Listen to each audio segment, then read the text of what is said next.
Hi folks, how are we all doing? I'm the Reverend Danny Crosby, a Unitarian minister in the northwest of England, serving congregations in Altrincham and in Urmston. I hope you're finding the love and the blessings in life in these challenging times. It's been hard, my friends, but we are all in this together. And there is hope, my friends. We are slowly going to be returning to some kind of normality as we head towards spring, late spring and summer. So I'm offering devotions each week at the moment, offering some hope, playing my part in being a part of the solution, I suppose.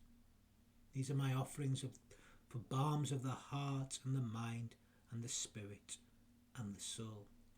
And today's devotion is titled, Having Moved Full Circle, 365 days. Or actually, it was a leap year this year, so 366. It's been a year now since the first lockdown. So much has happened.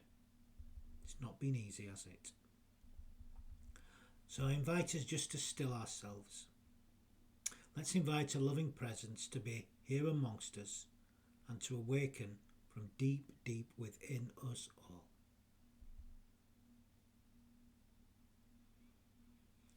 I will light the flame of freedom in the cup of acceptance, belonging, and of course, the cup of love. The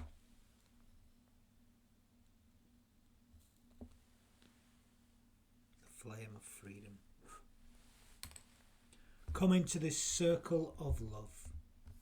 Join in this sacred time and space. Be not tentative. Bring your whole self. Bring the joy that makes your heart sing. Bring your kindness and your compassion. Bring also your sorrow and your pain. Bring your brokenness and your disappointments. Spirit of love and mystery, help us to recognize the spark of the divine which resides in each of us. May we know the joy of wholeness. May we know the joy of being, if not in body, then in heart, mind, spirit and soul. But may we embody it too. Let's bring the spirit to life through our human being. Amen. I'm going to begin this reflection with a poem. The poem is Epigrams by Edwin Markham. Epigrams by Edwin Markham. Preparedness. For all your days prepare, and meet them ever alike. When you are the anvil bare, when you are the hammer strike. Outwitted. He drew a circle that shut them out. Heretic, a rebel, a thing to flout. But love and I had the wit to win. We drew a circle that took them in. The Avengers. The laws are the secret avengers, and they rule above all lands. They come on wool-soft sandals, but they strike with iron hands.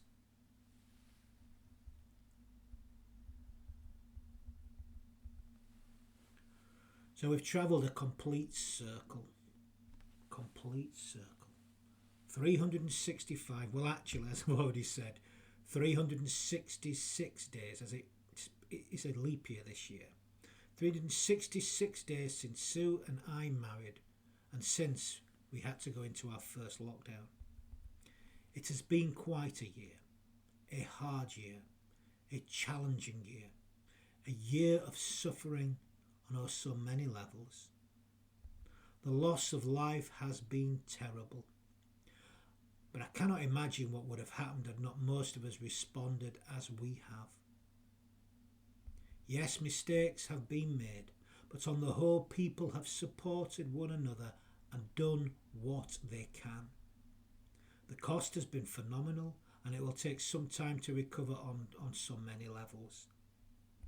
As we slowly return to some kind of normality over the later spring and the summer, there is much that we must do for one another.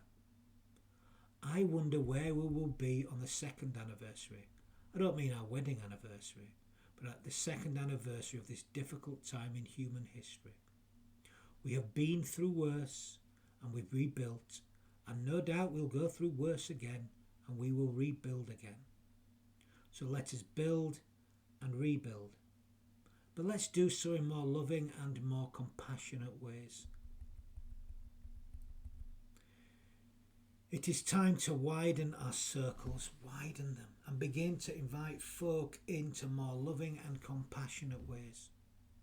This begins with our individual circles, and it widens to our community and then to the whole of humanity. The last 12 months have brought to the surface many of the fractures in society, fractures that need healing, and it begins by widening our circles of compassion and inviting folk in. This brings to my mind a favourite poem of mine really, by Rainer Maria Rilke. It speaks powerfully to me of what the purpose of living in an engaged way is all about. As we invite others into our lives, we invite more of the true experience of living alive. We bring it to life. Anyway, here's the poem. I live my life in widening circles, by Rainer Maria Rilke. I live my life in widening circles that reach out across the world.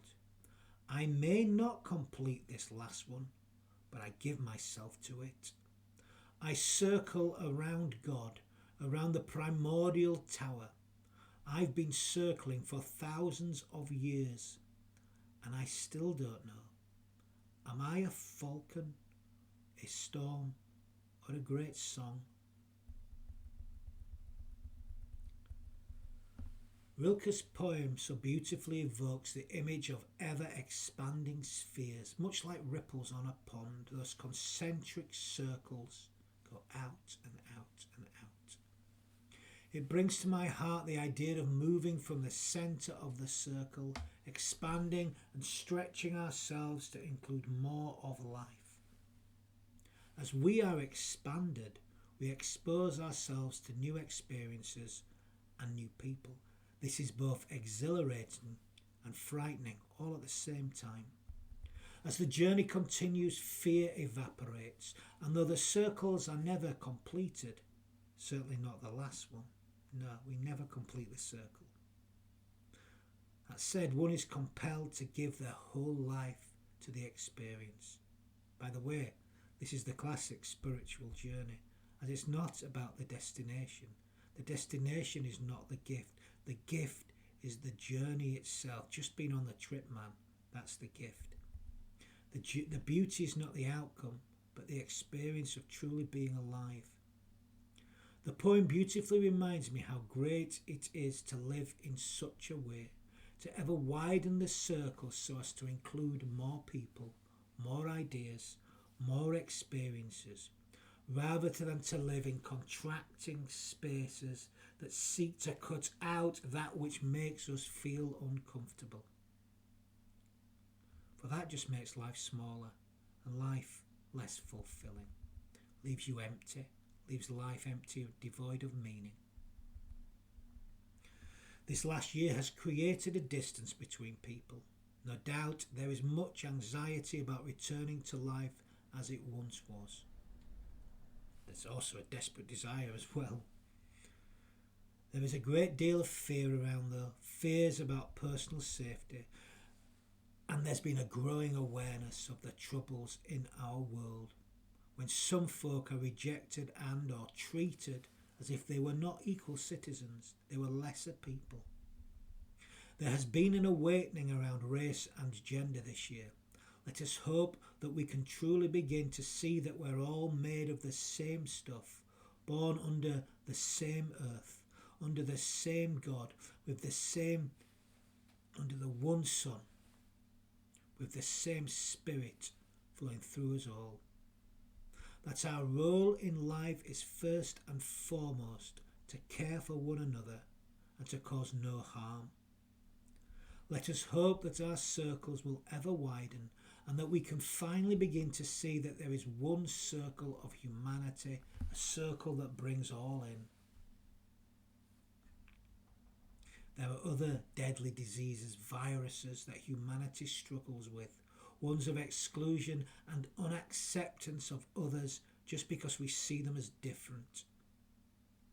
There are not two types of people in this world. There is just one. There is one humanity. We need to widen our circles, for if we do not, then distrust and violence on all levels grows. We need to find ways to widen our circles and bring all in, which of course was so beautifully captured in the middle section of Outwitted from Edwin Markham's Epigrams. Outwitted. He drew a circle that shut me out. Heretic, a rebel, a thing to flout. But love and I had the wit to win. We drew a circle that took him in.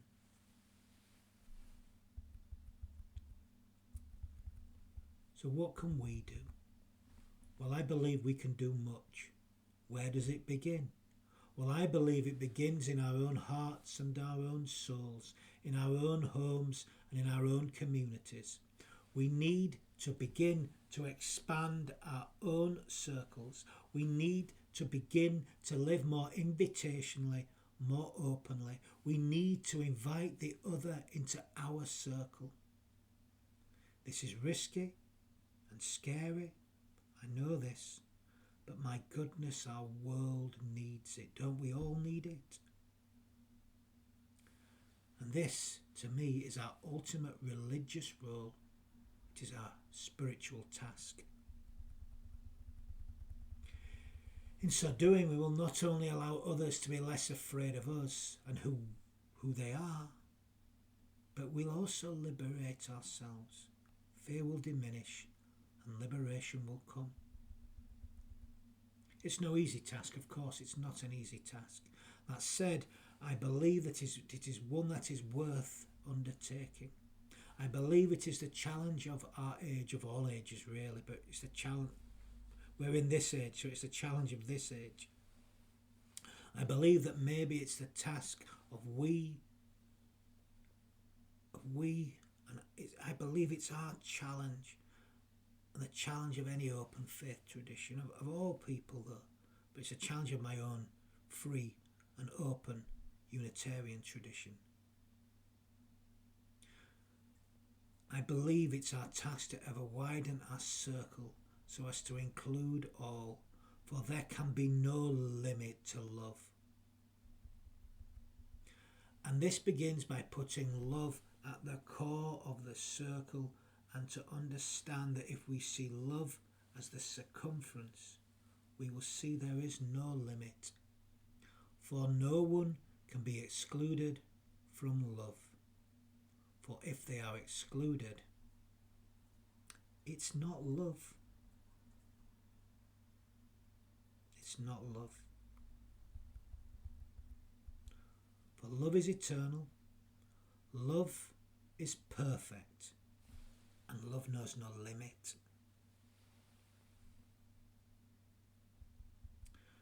So I'm going to end with another poem by another favourite, Wendellberry.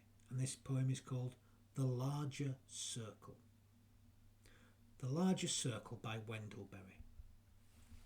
We clasp the hands of those that go before us, and the hands of those who come after us.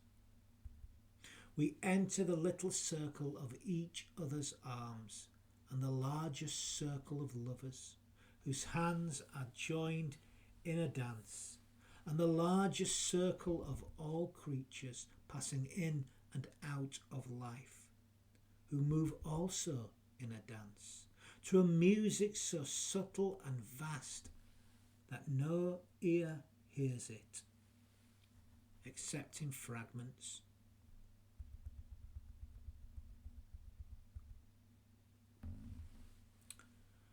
So I'm going to bring this devotion to to an end with a meditation, actually, followed by some final words of blessing. You know, we don't bless enough, and we ought to bless more. Everyone can bless with their loving presence. Why not try offering blessings throughout this day? Even if it's from a social distance, you can still offer a blessing. Sometimes, even through a mask, your eyes can say so much. So try and bless the world today in whatever way you can. Widen our circles, bring them all in.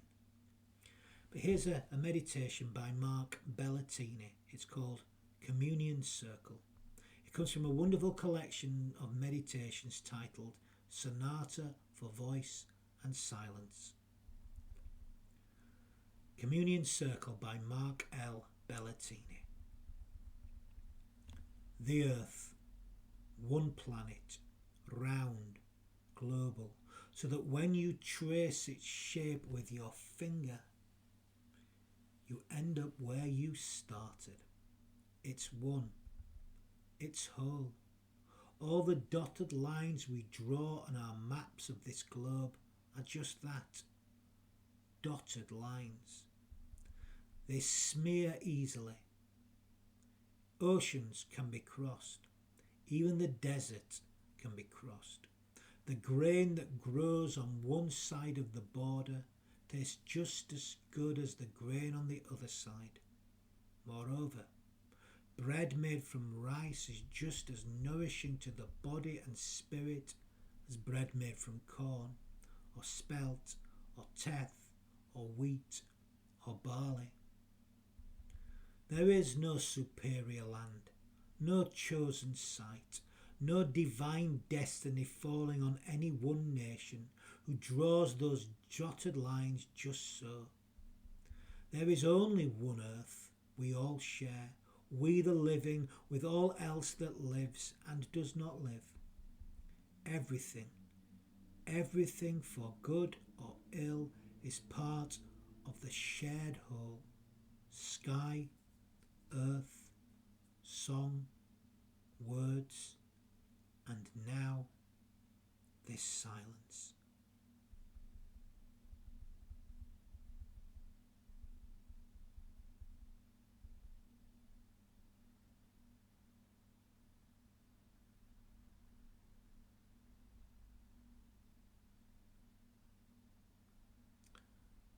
And now some final words of blessing. As we return to our lives, inspired by this time in communion, may we be inspired to open our hearts, our minds, our souls just that little bit wider. May we move forward in hope that our circles may grow ever wider, encompassing all that is life and all that is beyond life. May we move forward in love as a part of eternity.